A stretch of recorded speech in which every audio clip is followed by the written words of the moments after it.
Ah, transformer un superbe projet SketchUp en un devis précis, c'est souvent là que les choses se compliquent, n'est-ce pas? Et si on pouvait rendre tout ce processus quasi instantané? Voyons ensemble comment l'automatisation peut nous faire passer du design au devis en un seul clic. C'est parti! C'est vraiment la question qui fâche. On a tous connu ça. Le design est terminé, c'est magnifique, mais maintenant, il faut chiffrer. Et c'est souvent un vrai goulot d'étranglement, une étape qui peut sembler interminable. Le processus manuel, on le connaît par cœur. Il faut tout lister, compter chaque composant sur le modèle, un par un, puis aller chercher les prix dans des tableurs interminables, tout compiler, et prier pour ne pas avoir fait d'erreur de calcul ou d'oubli, parce que ça peut coûter très, très cher. On va donc s'attaquer à ce fameux casse-tête du devis. Parce que le vrai défi, souvent, ce n'est pas tant la création elle-même, mais bien la capacité à la chiffrer et à le faire vite et bien. Et la solution à ce problème, c'est le devis en direct. Il faut imaginer ça comme une sorte de pont. Un pont vivant entre le modèle 3D et le document financier. Chaque fois qu'on modifie le design, le devis se met à jour, tout seul. Bon, mais alors concrètement, comment est-ce qu'on établit cette fameuse connexion?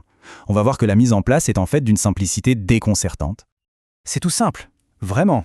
On commence par créer un devis dans l'application web. Ça va générer une adresse unique, une sorte de clé de synchronisation. Ensuite, on copie cette adresse et on va la coller une bonne fois pour toutes dans le plugin SketchUp. Et voilà, c'est fait, la connexion est établie. Une fois ce lien créé, il suffit d'un clic sur Synchroniser. Et là, le système va scanner tout le modèle 3D, identifier chaque objet, chaque composant et transférer toutes les infos, les quantités, les références, tout directement dans un devis super bien structuré.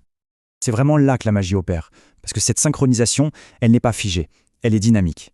Le mieux, c'est de regarder ça qu'un exemple concret. Alors, imaginons un cas classique. Le projet évolue, le client change d'avis, il veut finalement plus de chaises Eden. D'accord, on passe de 1 à 4. Ah, et puis il décide finalement de retirer l'un des 2 fauteuils baselés. Toutes ces modifications, on les fait directement dans SketchUp de manière visuelle. Une fois que les changements sont faits dans le modèle 3D, qu'est-ce qu'on fait? On clique à nouveau sur le bouton « Synchroniser ». C'est tout. Pas besoin de retourner dans un tableur, de recompter quoi que ce soit à la main. Et voilà le résultat. C'est immédiat. Le devis reflète parfaitement les changements. Le tableau le montre bien, la quantité de chaises Eden est passée à 4, et pour les fauteuils baselés, on est bien descendu à 1. Et bien sûr, le total est recalculé automatiquement. D'accord, c'est génial pour les petits ajustements. Mais que se passe-t-il si on intègre d'un coup des dizaines de nouveaux objets dans le projet, des objets qui n'ont ni prix ni référence? C'est un scénario qui arrive tout le temps. On importe une nouvelle bibliothèque de meubles par exemple, et là, l'idée de devoir renseigner les informations pour chaque composant un par un, directement dans SketchUp, c'est juste un cauchemar. Heureusement, il y a une solution très maligne, un flux d'import-export.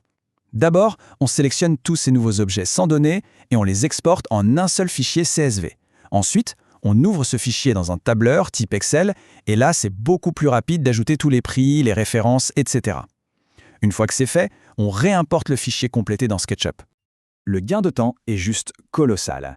Une tâche qui aurait pris des heures de travail manuel, répétitif et franchement ennuyeux peut être bouclée en quelques minutes à peine. C'est la puissance du traitement par l'eau, tout simplement. Bon, maintenant que notre devis est complet, qu'il est juste, il est temps de le finaliser. Il faut le transformer en un document professionnel à présenter au client. Bien sûr, à devis, ce n'est pas que des objets 3D. On peut donc très facilement ajouter manuellement des lignes pour des services.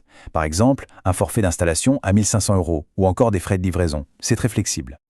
On peut aussi appliquer des ajustements globaux sur l'ensemble du devis. Par exemple, si on veut accorder une remise commerciale de 25%, il suffit de l'entrer et hop, le total général se met à jour instantanément.